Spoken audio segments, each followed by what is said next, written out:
Baiklah, kami dari kelompok 1 akan menjelaskan mengenai materi integrasi usaha tani mina padi dan sapi. Berikut penjelasannya. Baiklah, saya akan menjelaskan tentang integrasi usaha tani mina padi dan sapi. Yang pertama yaitu sistem pertanian terpadu. Pada tahun 1970-an, mulai diperkenalkan sistem usaha tani terpadu yang didasarkan pada hasil-hasil pengkajian dan penelitian. Salah satunya yaitu sistem integrasi tanaman ternak. Sistem integrasi tanaman ternak berpeluang untuk terus dikembangkan baik di daerah dengan luas lahan pertanian yang terbatas maupun di daerah dengan potensi lahan pertanian yang luas, dengan harapan akan mampu meningkatkan produksi, produktivitas, populasi, dan daya saing produk peternakan.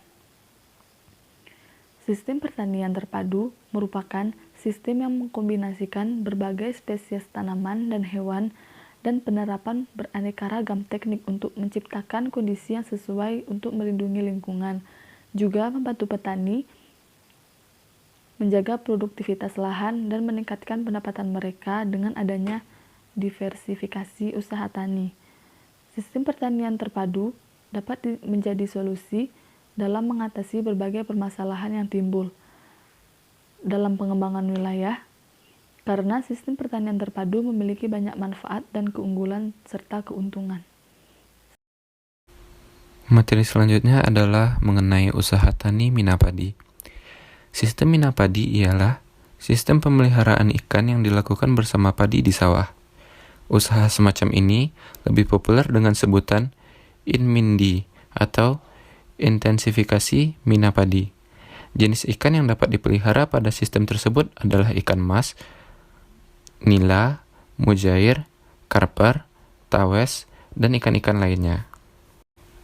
Ikan nila merupakan jenis ikan yang paling baik meskipun di air yang dangkal, serta lebih tahan terhadap matahari. Agar pertumbuhan tanaman di padi tidak terganggu, pemeliharaan ikan di sawah harus disesuaikan dengan sistem pengairan yang ada, sehingga produksi padi tidak terganggu. Sawah yang sesuai untuk mina padi adalah sawah yang berpengairan teknis maupun setengah teknis.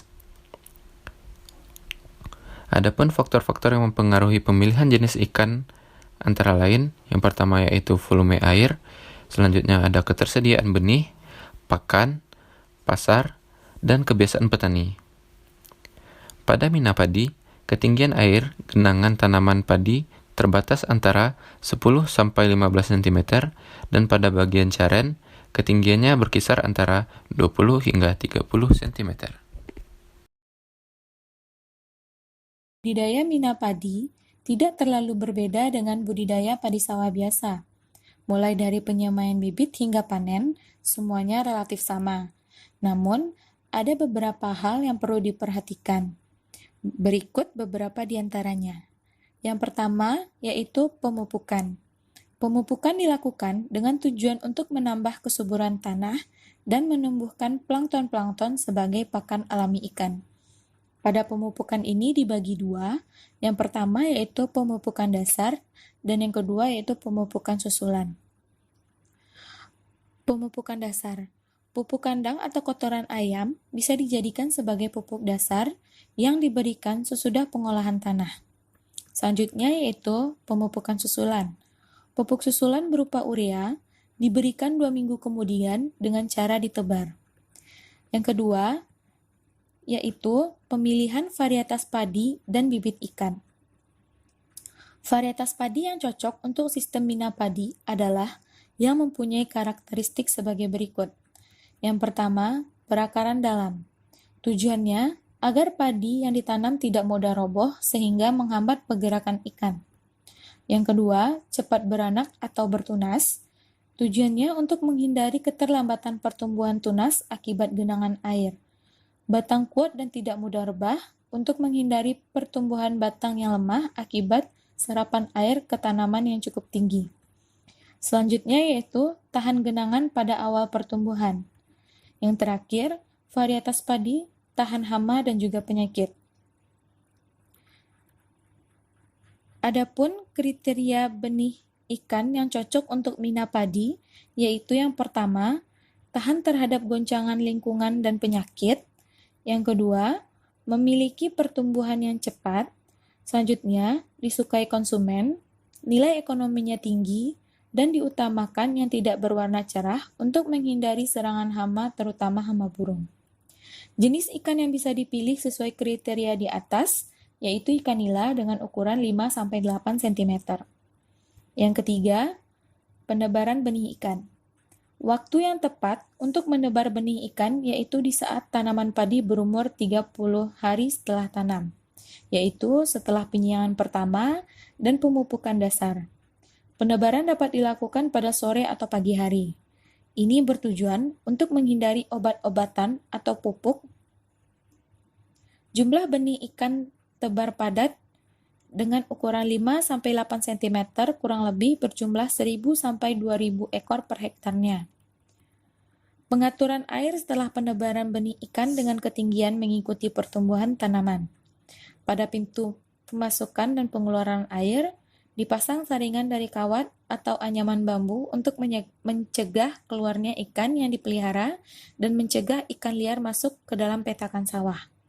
Pada pintu pengeluaran air perlu diatur sedemikian rupa agar dapat menahan air sesuai dengan kebutuhan dan membuang air yang berlebih pada saat terjadinya hujan. 4. Pemeliharaan ikan. Pemberian pakan ikan dapat diberikan setelah 3 hari benih ikan ditebar di sawah. Jenis pakan dipilih adalah pakan apung dengan kadar protein 28-32%. Pemberian pakan dihentikan setelah ikan berkurang nafsu makannya. Periode pemberian pakan sebaiknya dilakukan 2 kali sehari pada waktu pagi hari dan sore hari. Untuk memelihara kesuburan padi, maka dapat diberikan pupuk kandang setelah ikan berumur 2-3 minggu, yaitu dengan cara ditebar. Dosis yang digunakan kurang lebih 0,25 kg per meter bujur sangkar. Yang kelima, pemanenan. Saat panen, yang paling tepat adalah ketika 90% gabah sudah menguning. Panen ikan dilakukan 10 hari sebelum panen padi dengan cara mengeringkan petakan sawah. Setelah air surut, maka ikan akan terkumpul pada kamalir atau parit. Ikan yang ada di dalam kamalir kemudian digiring menuju ke bak penampungan. Selanjutnya, ikan ditangkap dengan menggunakan scoop net. Ikan-ikan yang tertangkap kemudian ditampung di tempat penampungan yang berisi air bersih. Selanjutnya, mengenai keuntungan usaha Minapadi. Yang pertama, meningkatkan pendapatan petani, karena petani mendapat tambahan dari hasil ikan. Yang kedua, meningkatkan produksi tanaman padi. Yang ketiga, meningkatkan efisiensi dan produktivitas lahan. Yang keempat, tanaman padi dapat lebih terkontrol karena petani lebih sering ke sawah. Yang kelima, memenuhi kebutuhan protein hewani. Yang keenam, mengurangi biaya pengolahan. Selanjutnya mengenai hubungan usaha pertanian terhadap peternakan sapi. Hubungan antara pertanian dengan peternakan dalam sistem pertanian terpadu tergantung pada sudut pandang yang diambil. Manfaat yang bisa diambil dari peternakan adalah kotoran hewan ternak dapat digunakan sebagai pupuk kandang bagi tanaman. Tenaga hewan ternak juga dapat digunakan sebagai tenaga pengolah lahan dan dapat juga dimanfaatkan sebagai tenaga pengangkutan hasil pertanian, di mana akan menghemat biaya karena tidak membutuhkan bahan bakar layaknya kendaraan bermotor. Oke teman-teman, selanjutnya kita dipertemukan dengan slide berupa layout. Bisa teman-teman lihat gambar. Ada sebuah layout di monitor komputer. Di gambar monitor komputer, di sana ada sebuah layout yang juga ada nomor 1. Ada memberikan keterangan nomor ya. Ada 1, 2, 3, 4, dan 5. Yang mana keterangan 1 itu ada di padang rumput. Ya, ada sapinya juga. Lalu keterangan 2 itu adalah berupa irigasi. Keterangan ketiga adalah berupa kandang sapi ya, kandang sapi berwarna merah. Selanjutnya keterangan 4 adalah tempat hidup ikan dalam sawah. Sebenarnya itu seperti di Zoom ya teman-teman. Jadi keterangan keempat dan kelima itu dalam satu tempat, dan keterangan keempat tempat hidup ikan di dalam sawah itu seperti di zoom in, diperbesar gambarnya sehingga kelihatan jelas. Dan keterangan kelima adalah sawah. Sedikit penjelasan tentang layout yang ada di sana, yaitu sebenarnya luasan lahannya adalah 1 hektar, ya 100 meter kali 100 meter sama dengan 10.000 meter persegi. Selanjutnya, keterangan lain perihal dari gambar adalah modifikasi yang bisa diaplikasikan ialah setelah baris ke-8, tanaman padi dikosongkan, dilebarkan dengan jarak 80 cm. Oke. Jadi modifikasi yang bisa diaplikasikan setelah baris 8, tanaman padi dikosongkan atau dilebarkan dengan jarak 80 cm. Tujuannya adalah memberikan ruang agar ikan mudah bergerak, tumbuh dan berkembang. Ya, kalau kita lihat bisa di zoom in seperti yang nomor 4. Jadi ikan bisa agak lebih leluasa. Jaraknya dari satu baris ke baris lain itu 80 cm. Itu setelah baris ke-8. Selanjutnya ada beberapa keterangan perihal dari lingkungan usaha tani tersebut. Luas lahannya itu adalah 1 hektar. Dan iklim merupakan iklim basah lahan kering. Lalu kalau sumber air itu berasal dari irigasi dan sumber air dari pegunungan. Irigasi tersebut dan sumber air dari pegunungan serta sumber hara berasal dari pupuk kandang sapi. Dan ini sosial budayanya adalah masyarakat di daerah pesisir. Bisa kita lihat pada slide. Di sini kita membandingkan ketika kita menggunakan sistem minapadi dengan sapi dengan biaya sistem pertanian monokultur. Jadi untuk input dari sistem pertanian minapadi dengan sapi bisa kita lihat itu benih 300.000, benih ikan 200.000 ekor, panjang 1-3 cm. Kita perkirakan itu Rp30 dikali 2.000 sama dengan 60.000. Kemudian biaya peralatan 50.000, pakan ikan 50.000. Di sini juga kita memperkirakan membeli sapi umur 5-6 bulan 2 ekor dengan modal Rp5 juta dikali 2 sama dengan Rp10 juta. Jadi total keseluruhan untuk modal yang harus kita keluarkan Rp10.460.000. Kemudian setelah 3 bulan dan untuk benih ikan telah kita ternak selama 20 hari, kita dapatkan hasil. Yang pertama itu padi 300.000 dikali 50 karung, Rp15 juta. Kemudian hasil ikan dengan estimasi 80% bisa dipanen atau kemungkinan hidupnya, karena kita tidak tahu kalau diternak tidak semuanya bisa hidup dengan modal yang dikeluarkan di awal. Itu panjang 4-6 cm.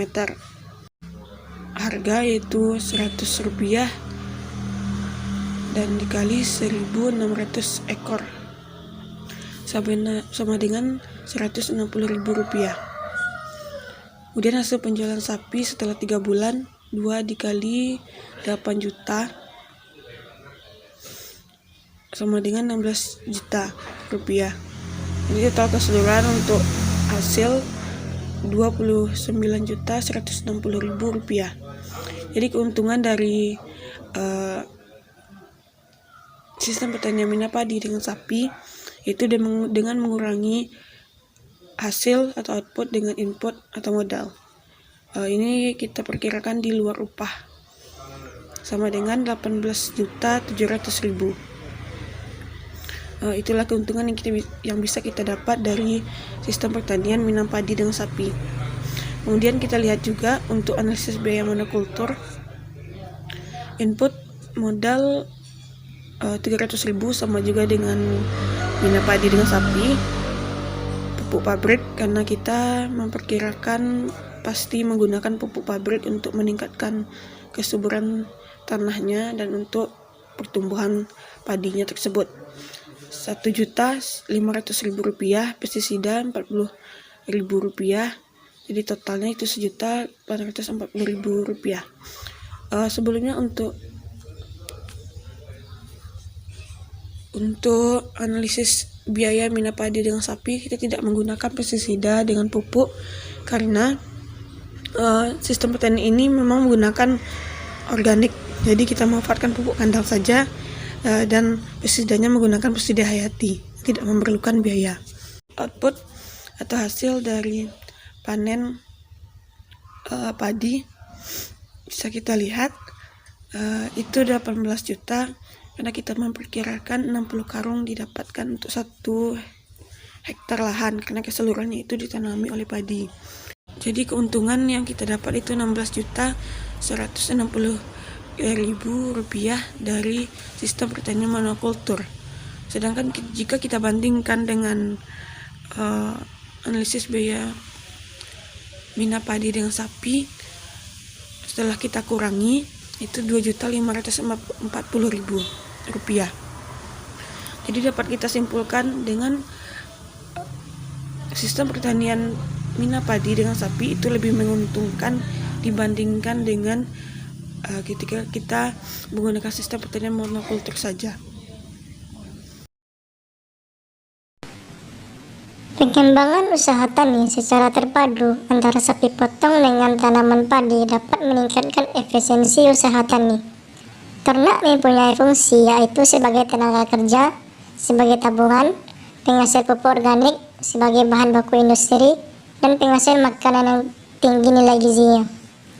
Dengan modal integrasi tanaman ternak, petani dapat mengatasi permasalahan ketersediaan pakan dengan memanfaatkan limbah tanaman seperti jerami padi dan dapat menyediakan pakan berkisar 33,3% dari total rumput yang dibutuhkan.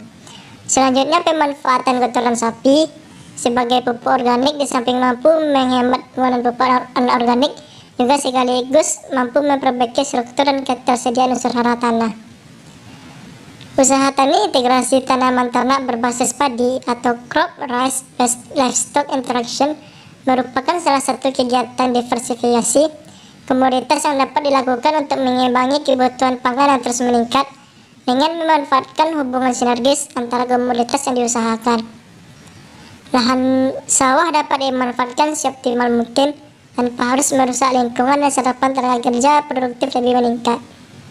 Badan Litbang Pertanian telah meneliti dan mengkaji sistem integrasi padi ternak dengan pendekatan zero waste. Yang dimaksud zero waste adalah mengoptimalkan pemanfaatan sumber daya lokal seperti pemanfaatan jerami sebagai pakan ternak dan kotoran ternak sapi untuk diproses menjadi pupuk organik. Artinya memperbaiki unsur hara yang dibutuhkan tanaman sehingga tidak ada limbah yang terbuang. Sekian, terima kasih.